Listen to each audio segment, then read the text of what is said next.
Hello everyone, my name is Benjamin Childs, and welcome to my presentation for American History with Professor Moore. The overall goal of my historical collection is to give a view of the Army man's life during World War II. Some of that would be the reasons that they were in the war, what weapons they would have had, and the entertainment that they would have had.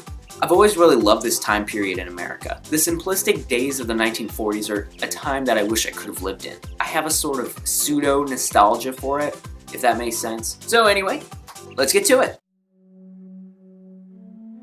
We all know how World War II started for the US, right? If you don't, well, here's the answer. The Japanese invade by way of aircraft and bomb Pearl Harbor. America then declares war on Japan. The president, Franklin Delano Roosevelt, gives one of his most famous speeches, the Infamy Speech. This document is the first draft of the famous Infamy Speech given on December 8, 1941. The president signed the declaration of war 3 hours after this historic speech. This document gives the basis for American honor and pride that many Americans felt needed to be addressed due to this horror that had befallen the American military. I chose this speech/document because it's what led America into World War II. It's a very important speech.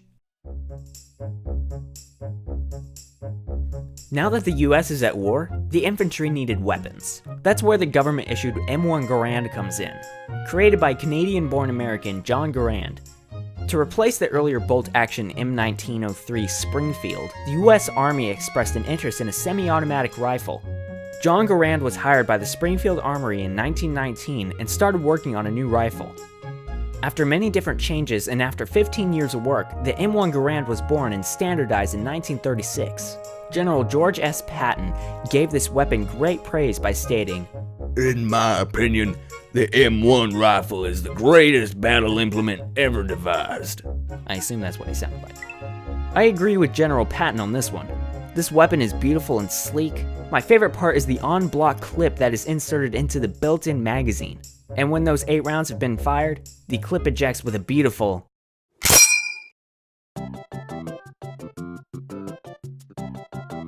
Another government-issued weapon is the M1928A1 Thompson submachine gun, created by John Thompson in 1918.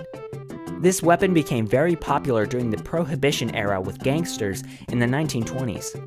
This weapon was often criticized for its weight, weighing almost 11 pounds, and that's without the magazine. This weapon used a round drum magazine that could hold up to 50 rounds. A 22-round stick magazine was an alternative that was used mostly during World War II.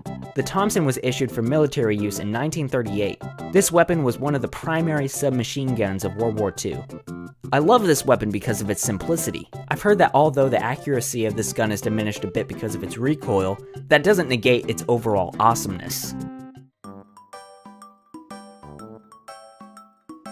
After the hardships of war and having to deal with weapons and such things, men have got to eat. The mess halls used in World War II brought the comforts of a home-cooked meal, fun, and military friendships. Kitchen Patrol, or KP, was assigned to practically every troop. This job included dishwashing, sweeping, wiping tables, preparing food, though cooking was left to the kitchen staff. Everyone helped out here and there. There's always work to do because soldiers are always hungry. Mess halls vary in different shapes and sizes, from an outdoor ramada to indoor cafeterias. The main reason I chose a mess hall is because of the friendliness that goes along with the food. Everyone would come together and have time to relax and enjoy each other's company outside of work. One of the many things that goes along with keeping morale up with mess halls is keeping up morale with entertainment. Someone who knew that was American jazz musician Glenn Miller. Glenn Miller entertained American troops with his extremely catchy tunes that distracted them from the war horrors that went on around them. The song playing right now is Jeep Jockey Jump. It was written with all the troops in mind that have to drive around in jeeps across battlefields. I chose this song because it offers an extremely catchy tune, and I love the reason why it was written.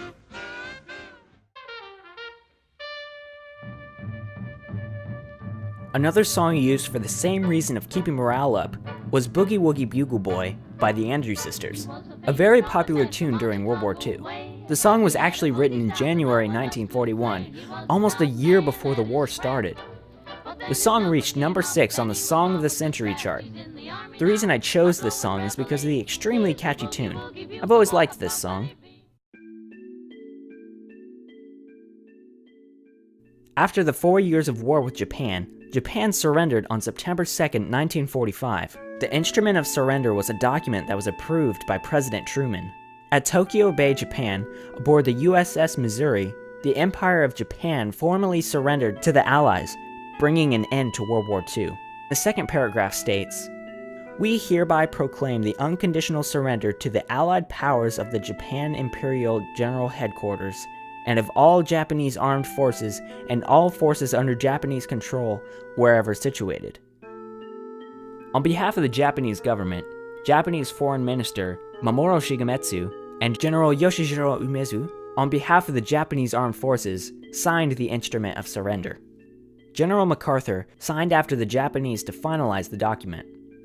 I chose this document because I was curious about it. I had never looked into this document before. I had only heard and seen pictures of the event. Thus concludes my little historical collection. I hope you enjoyed it. Thank you so much for watching. I'll see you later.